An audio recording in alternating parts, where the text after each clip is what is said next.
Hi folks, welcome to the next edition of Serverless Craic with myself, Dave Anderson, author and contributor at the Serverless Edge and now architect at GP. Woohoo! Hi everyone, I'm Mark McCann, author and contributor at Serverless Edge and architect at GP. Okay, yep, Michael O'Reilly, architect with GP and a contributor with Serverless Edge, just to mix it up a bit. There we go. The inevitable has happened. Yeah. So we thought we'd just off the back of ServerlessDays Belfast, which was a great event. So we figured we'd kick off again by chatting about that. ServerlessDays Belfast was on the 28th of February. We had I'm one of the organizers. It's a volunteer sort of community, not-for-profit event. So we had a bunch of sponsors being AWS, Bizarre Voice, EverQuote, GP, Instil, and Liberty. So that was super. And there's a couple of our organizers being myself, Julian Armstrong, Gareth Gilmore, Peter Farrell, Julie Sherlock, and Trace Anderson. So we'd have a good group of organisers. So it was good fun. Like, we do it as a community, not for profit. It's our second time. We had our first one in 2020. So we had 10 guests over, about 260 attendees from around 40 or 50 companies. And it was good crack.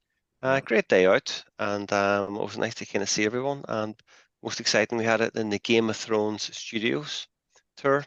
So that was the location, which was kind of different. So it was good fun. Like, it was nice to see everyone again. It was a lot of work organising, but we're pretty happy as an organising team that it all went fairly well. Some feedback on a few things, which you always get, like, but people were pretty happy with the day. You were both there as I was on organizer duty. You were both there on sponsor duty. Yeah. What did you think of the day? Did you go first, Mike? Oh yeah, I mean, like as you were saying, it was an awesome day with a lot packed into it, So obviously the location, I'd never been there before, so it was awesome. It added to just the excitement, the buzz, which was good. Thought the caliber of speakers was really high, really, really good. So so kudos to yourself, Dave, and the organizers, and obviously the speakers for coming along. So there was lots of awesome talks. Even as well, I thought lots of good breaks in between and the tour itself. And what I liked about it was just being able to go and visit the other stands, but the meeting people, having those side conversations, getting people's talking to other engineers from other companies under different contexts and understand where they're at. So I thought there was a lot of good time for that, even though it was a 1 day type thing. You can, the way you normally 4 or 5 day events, you would get a lot of that, and you wouldn't really get that in the 1 day. So I thought that was a really good kind of dimension to it as well. I don't know, Mark, in general, what you thought. No, it was superb. Really, really well organized. Great venue. Like you said, the speakers were tremendous, and those side conversations, there was space for that to happen. Right? It wasn't a boom, boom, boom, boom, boom, talk after talk. There was lots of great side conversations and Serverless espresso. Yeah, Serverless Espresso was there as well, which was great to see in action. Right, we've done some of the workshops and we've read about it. They're even seeing it in action was really good. I think the theme around the day was around the reality of building teams and building organizations, delivering serverless, and you could see the maturity of the conversations has been elevated over the last number of years. Right, so it's really you're much more into the building bigger systems, the socio-technical aspects, the good practices, best practices for doing this in organizations, and using serverless to change your ways of working and your culture. So you can see a lot of that coming through, and you can see even from some of the talks on what a junior person's sort of view of serverless is, and that's got a lot better. That journey is a lot easier than it was 4 or 5 years ago. So I think there was a lot for a lot of different contexts and a lot of different personas to get out of the day. So yeah, I thoroughly enjoyed it. I think it was brilliant. And I think it's you could see it's not a fad. It's not a passing thing. You know, this way of operating, this way of thinking, this way of delivering value rapidly, and a well-architected serverless first way is definitely here to stay. And I think the penny's dropping with a lot of organizations that this is the way to deliver value quickly. Yeah, definitely. I mean, the theme was the kind of the reality and fantasy of serverless, building serverless teams and making it real. And Phil Le-Brun, who's the director of the enterprise strategy team for AWS, he was over. So, I mean, he's pretty senior, and he speaks to a lot of C-levels. That's their job, basically, speak to the C-suite about the cloud. So I thought it was a really nice opportunity to have him to kind of help launch the event and just, give all us a perspective of like what does he see, speaking to the leaders of industry, like, and he was great. He says like he came in, he says basically there's only like 5 to 10% of workloads are in the cloud, and of those workloads, there's only a minority of those are serverless. So he pretty much says, you people in this room, you're the tip of the spear, and this is the way things are going. So it's embrace it and keep pushing. So it was a really good message. And again, he was there as himself. Not really. It wasn't an AWS event, so he was just being honest. And I've known him for a few years, like, so he wouldn't say it if he didn't mean it. Yeah. So it was it was nice to hear his sort of expert analysis on what's happening.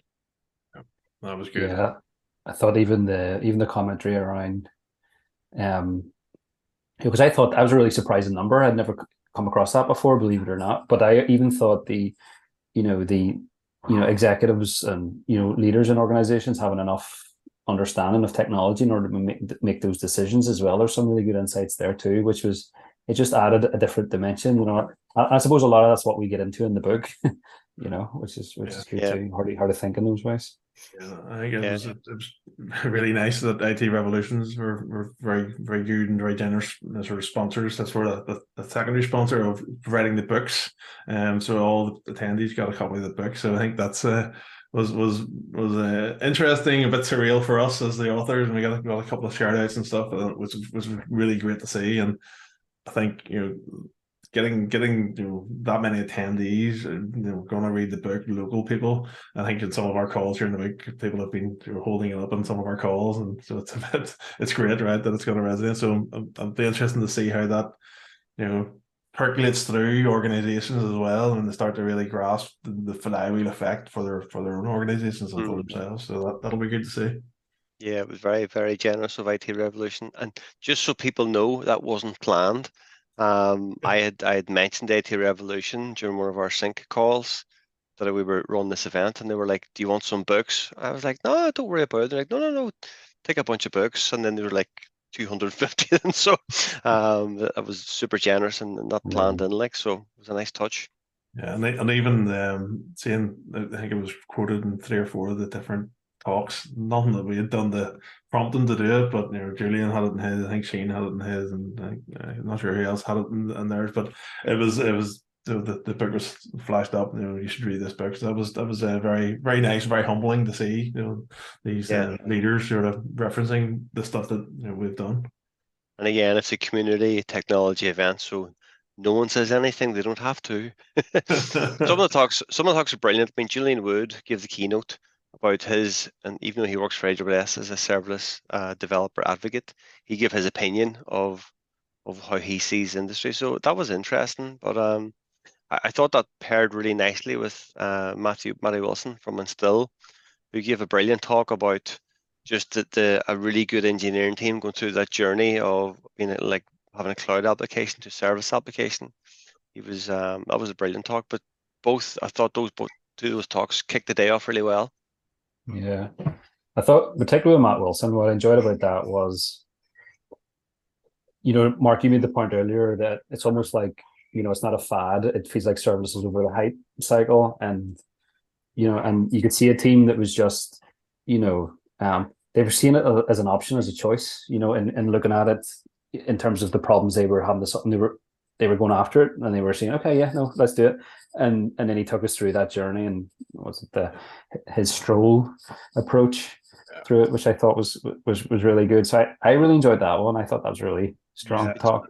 Do you know what I picked up? You know what I picked up from? Sorry, no, I picked up from him. It's the fact that because they were building a serverless application, a lot of stuff they didn't have to do. They could focus on the higher level stuff, like talk about their decisions and their testing and stuff. So that was kind of interesting. Yeah, I was seeing lots of, even if they didn't call it out, but well architected thinking. Yeah.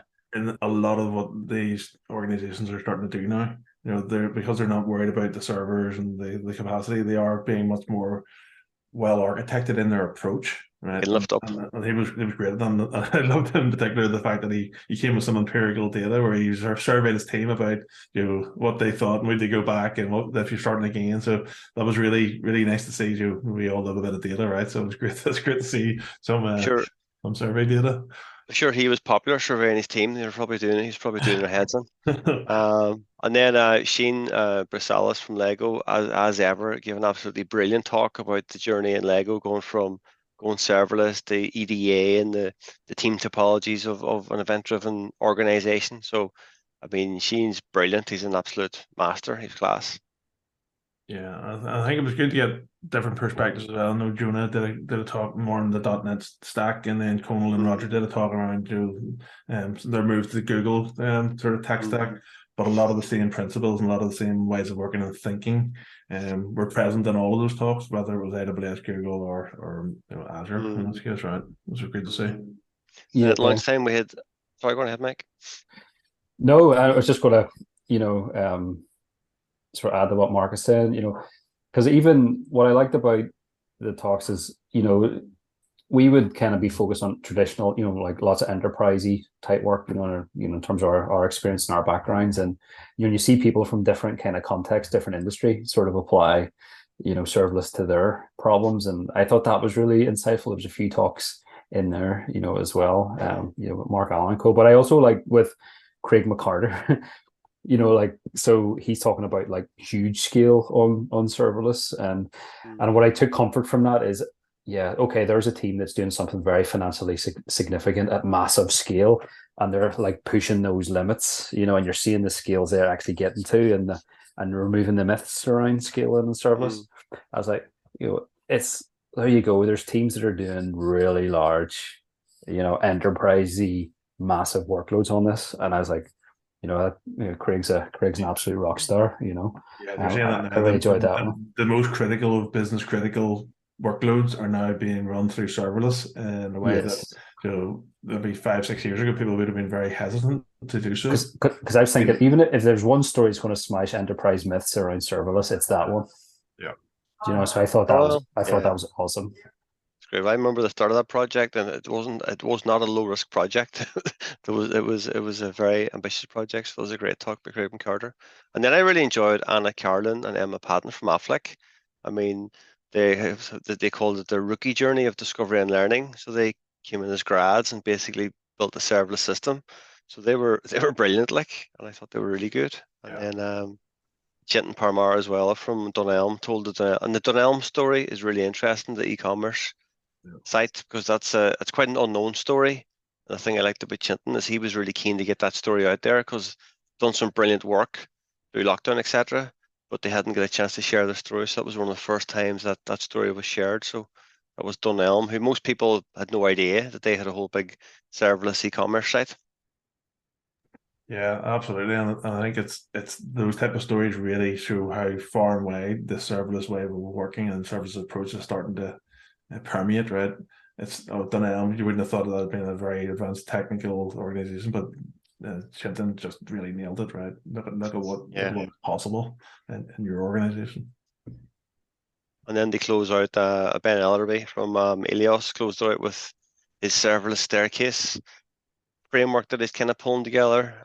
So I've been a fan of Ben for many years. He's an AWS hero. He's just brilliant. And very very experienced. And he's working a lot of serverless projects. That's what his company do effectively. So he's lots of war stories from doing this and with real customers.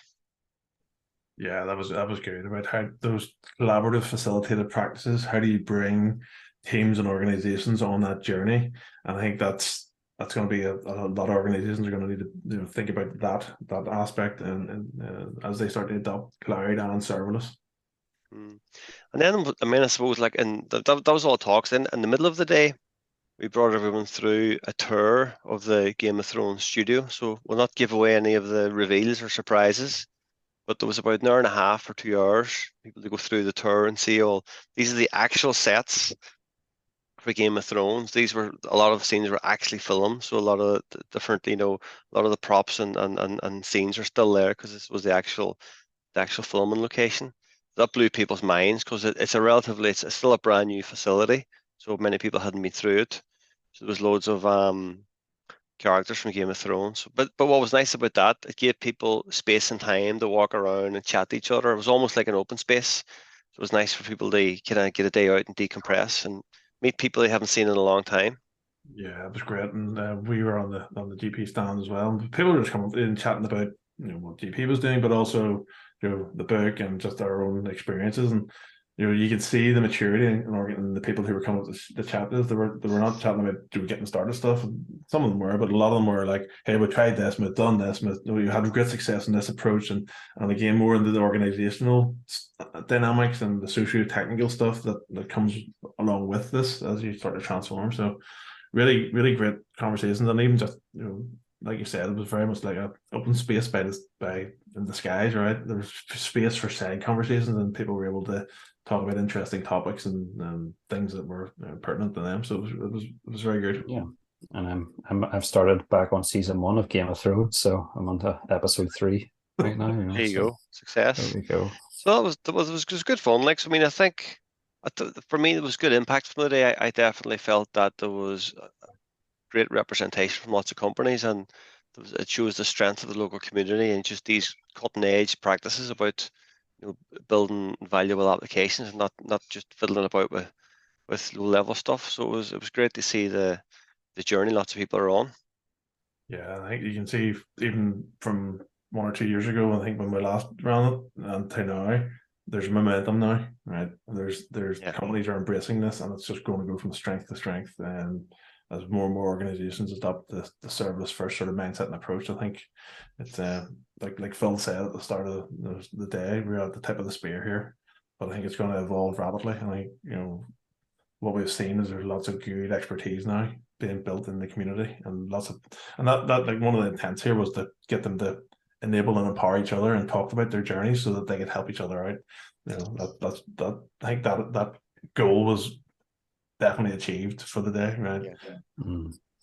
You just want to get people talking, because I mean, you've lots of engineers, but we're working for lots of different companies, but at the same time, we're trying to do the same stuff. So why not help each other out? Like, it's not a competition, Yeah, and so that's the crack. Oh, go ahead. I was just want to add that, and lots of good topics surfacing and emerging for those community events, so the next meetups and talks and stuff like that. So yeah, sorry. That's a good point. There will be more meetups and stuff to come, like, so keep your eyes peeled. But that's the crack. I mean, have a wee look at ServerlessDaysBelfast.com if you want to see the agenda and stuff. And I think the videos of the talks will be out over the next few weeks.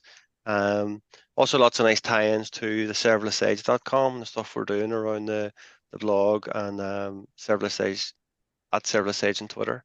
So have a look and subscribe to the channel. Thanks very much. Thanks. Bye.